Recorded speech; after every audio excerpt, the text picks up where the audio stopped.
ಇನ್ನು ಪರಿಷತ್ನಲ್ಲಿ ಕೆಎಚ್ ಮುನಿಯಪ್ಪ ಅವರು ಗ್ಯಾಸ್ ಕೊರತೆ ಬಗ್ಗೆ ಇವತ್ತು ಉತ್ತರವನ್ನ ಕೊಟ್ಟಿದ್ದಾರೆ. ಏನ್ ಹೇಳಿದ್ದಾರೆ ಮುನಿಯಪ್ಪ ಅವರು? ನಮ್ಮ ಬಳಿ 10 ದಿನಕ್ಕೆ ಸಾಕಾಗುವಷ್ಟು ಸ್ಟಾಕ್ ಇದೆ. ಮುಂಬೈಗೆ ಇನ್ನೆರಡು ದಿನಗಳಲ್ಲಿ ಗ್ಯಾಸ್ ಬರುತ್ತೆ. ದುರುಪಯೋಗ ಮಾಡದೆ ಸರಿಯಾಗದನ್ನೆಲ್ಲ ಬಳಸ್ಕೊಳ್ಬೇಕು. 2 ದಿನದಲ್ಲಿ ಒಂದು ಹಡಗು, 10 ದಿನಗಳಲ್ಲಿ ಮತ್ತೊಂದು ಹಡಗು ಬರುತ್ತೆ ಅಂತ ಕೆಎಚ್ ಮುನಿಯಪ್ಪ ಅವರು ಹೇಳಿದ್ದಾರೆ. ಬಹುಶಃ ಇವರಿಗೆ ಅದು ಕೇಂದ್ರದಿಂದ ಸಿಕ್ಕಿರುವಂತ ಮಾಹಿತಿ ಆಗಿರ್ಬೋದು ಅಂತ ಕಾಣಿಸುತ್ತೆ. ಬಟ್ ನಮ್ಮಲ್ಲಿ ಇನ್ನೂ 10 ದಿನಕ್ಕಾಗುವಷ್ಟು ಗ್ಯಾಸ್ ಇದೆ ಅಂತ ಅಂದ್ರೆ ಈ ಮಟ್ಟಿಗೆ ಯಾಕೆ ಶಾರ್ಟೇಜ್ ಆಗ್ತಾ ಇದೆ ಅನ್ನುವಂಥದ್ದು ಇಲ್ಲಿ ಸ್ವಲ್ಪ ಗೊಂದಲ.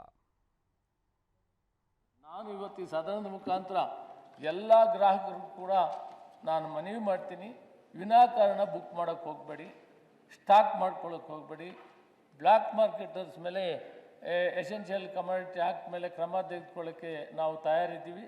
ಆದರೆ ಅವ್ರಿಗೂ ಮನವಿ ಮಾಡ್ತೀನಿ, ಇಂಥ ಸಂದಿಗ್ಧ ಪರಿಸ್ಥಿತಿಯಲ್ಲಿ ಅಂಥ ಕೆಟ್ಟ ಕೆಲಸಕ್ಕೆ ಕೈ ಹಾಕಬೇಡ್ರಿ ಮತ್ತು ವಿನಾಕಾರಣವಾಗಿ ಹೆಚ್ಚು ಸಿಲಿಂಡರ್ಗಳನ್ನು ಡಿಪಾಸಿಟ್ ಮಾಡ್ಕೊಳ್ಳೋಕ್ಕೂ ಹೋಗಬೇಡ್ರಿ. ಕ್ರಮಬದ್ಧವಾಗಿ ನಿಮಗೆ ಬೇಕಾಗಿರುವಂಥ ಸಿಲಿಂಡರ್ ಕುಟುಂಬಕ್ಕೆ ಬೇಕಾದ್ರೆ ನಮಗೆ ಲೆಕ್ಕಾಚಾರ ಇದೆ, ಆ ಲೆಕ್ಕಾಚಾರದಂತೆ ಕೊಡೋದಕ್ಕೆ ಸರ್ಕಾರ ಬದ್ಧವಾಗಿದೆ. ಇದನ್ನು ನಾವು ಮೇಂಟೈನ್ ಮಾಡ್ತೀವಿ ಅನ್ನೋ ವಿಷಯವನ್ನು ಸದನಕ್ಕೆ ಸಭಾಪತಿಗಳ ಮುಖಾಂತರ ನಾನು ತಿಳಿಸ್ತೇನೆ. ನಾನು ಇವತ್ತು